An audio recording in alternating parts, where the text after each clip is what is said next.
Hello everybody, my name is Richard Taylor. I'm a youth worker with the Dunbar Area Christian Youth Project. I've been working in this town for 18 years now, and most of my work is school-based. I would say that, first of all, I'm not an expert in this field, but I am experienced in it. And take from that whatever you want. There are two aspects to my work in school. One is to contribute to the religious moral education curriculum, or RME, but the other part of the work is the pastoral support, and in particular with a focus on helping young people with their mental health. That's in the primary school, but also in the other cluster primary schools in Dunbar and in the grammar school. So the Dunbar Area Christian Youth Project it employs myself as a full-time youth worker, and we also have an admin worker. But the rest of the work is organised and run by volunteers. The majority of the volunteers are people that we have connections with through the local churches, and then we've also got a handful of people from the Rotary Club as well who have heard about what we're doing. So what we have is a team of volunteers who become we haven't actually got a name for it, but kind of a classroom buddy, if you like, a friend of the class. And what they all do is come in and do paired reading and numeracy support work. That's the kind of core of it. Most of the volunteers would give perhaps 2 hours a week. They'd work out a time that suits them and the teacher and works best for both parties. And what happens is that because they're allocated to a class, they get to know the children, they get to know the characters in there, and although they're there often to do the kind of curriculum stuff, what we find is that they get to know them, and as they're doing the reading, for example, the children, they'll start to tell them about the families, and they'll start to share with them some of the struggles that they're going through, and of course that in itself is a massive big help to them. It's pastoral care, it's pastoral support, it's an adult who's invested and interested in them. And for some of them, they might be one of the few adults in their lives who do care. We also have some volunteers, and I do this myself as well, running small groups in the school. Seasons for Growth is a fantastic programme. It's a tool to help children and young people deal with loss, bereavement, and unwanted changes in their lives. So by that, we mean things like parents splitting up, things that are happening in their lives that they have no control over. So the programme has been a huge, huge help to those young people. And it's been a help to the school as well, because it means that they've got something in place to offer when a young person is struggling with those kind of things. It is quite expensive. You have to train people to facilitate it. Maybe, I don't know, £200 or £300 to do that. What you might be able to find, as we did, is that the parent council are prepared to fund that. The other small groups that we do in school are check-in groups. It's maybe about 6 or 7 children in each group. What's good about a check-in group is that the people facilitating it don't necessarily have to have any qualifications in mental health, but what they can bring to it is experience. So, some of the volunteers that come in have had life experience. Most of our volunteers are retired folk. They've brought up their own children. They've had their children's friends round, and they know what it's like for young people growing up. So it is, I would say, a really accessible way of supporting schools. The positive thing about check-in groups, and in fact the Seasons for Growth and the Classroom Friends, is that when we do those groups, we often find that the young people will share with us things that they haven't shared with any other adult. And so we have an open relationship with the staff. We feed back to them anything that's come up in discussion. And what we often find is that we join the dots. So, a child might have been behaving in a particular way in class that the teacher can't understand, and then they'll come to a check-in group and all will be revealed. They might have been having a family argument or something that they've not been able to talk about to the teacher.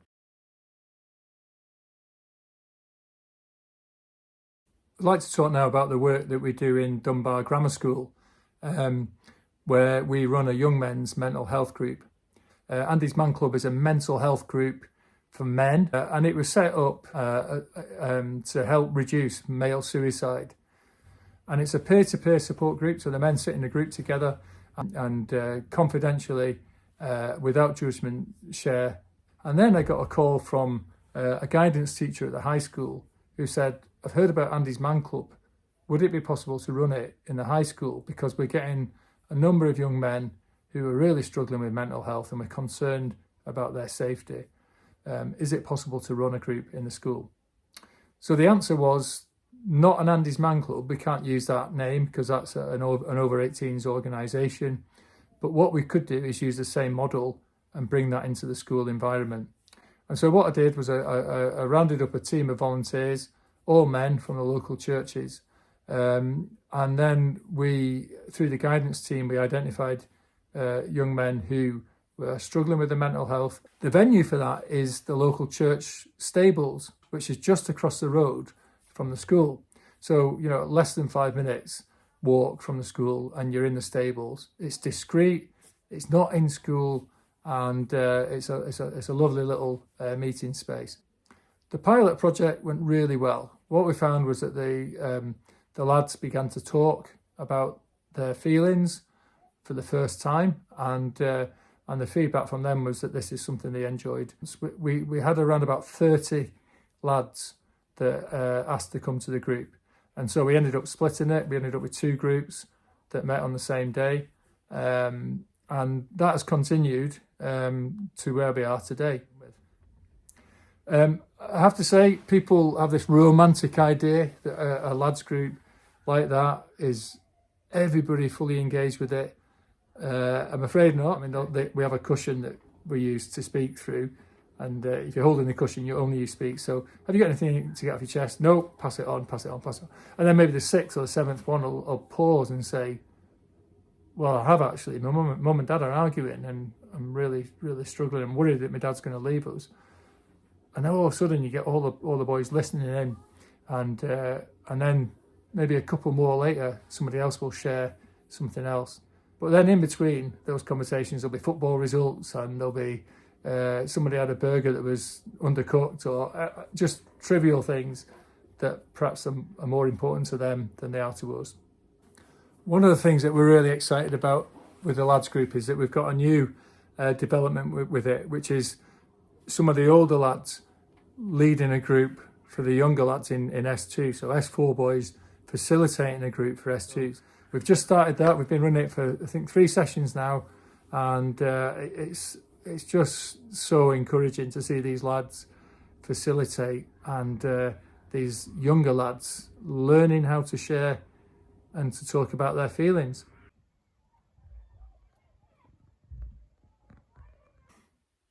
Now, Isabel has asked me to give you some advice or guidance on how you might develop mental health support and pastoral support with your schools. So first of all, ask the school, how can we help? What is it that we could do to help you and support you? Use the people you know in the schools. You might have members of this church who work in the school, perhaps as a teacher or doing other roles. Ask them as well, because they'll be in tune with what the gaps are in the school provision. But a good place to start is to ask. In Dunbar, that's what we did. Before the project was set up, the team behind it asked the school if this was something that they wanted, and the answer was yes. And then as we've gone along, the successful parts of the work have just been about asking and then responding to that.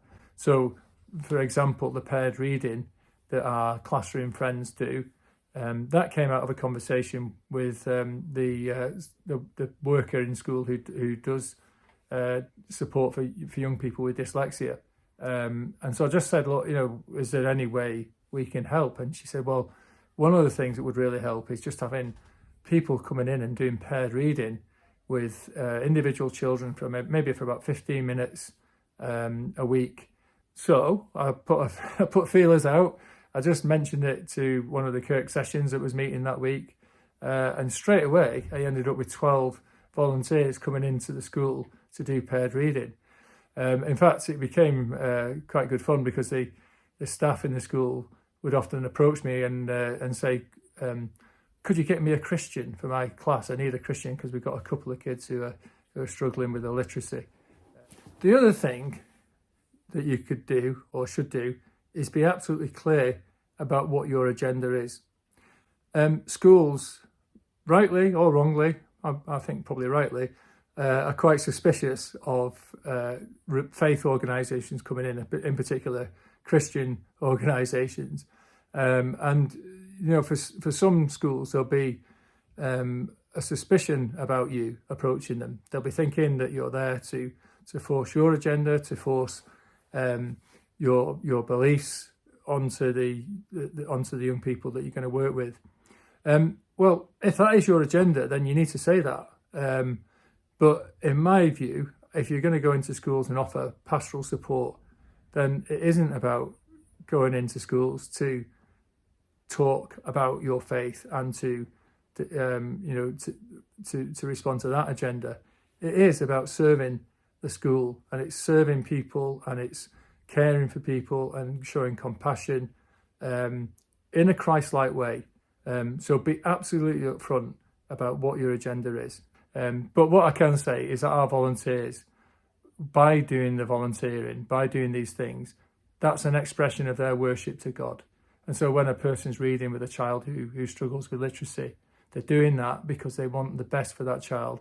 They want the best for that child because God wants the best for that child. So it's an incredibly valuable thing, not just to the children, but also to the people who volunteer. A third thing would be to consider what you can offer. Have a look at who you've got in your churches, who's available, and who and what skills you've got between you. It might be that you've got people who are willing to go in and do paired reading. It might be that you've got people who are good at numeracy, and that is their thing that they really enjoy doing, or languages, or art, or music, or whichever subject it might be. So there you go. That's my advice or experience that I hope you will find useful. So please, be encouraged to try and to approach schools and see if you can build that relationship with them, because I believe you've got so much to offer them in the community of your church.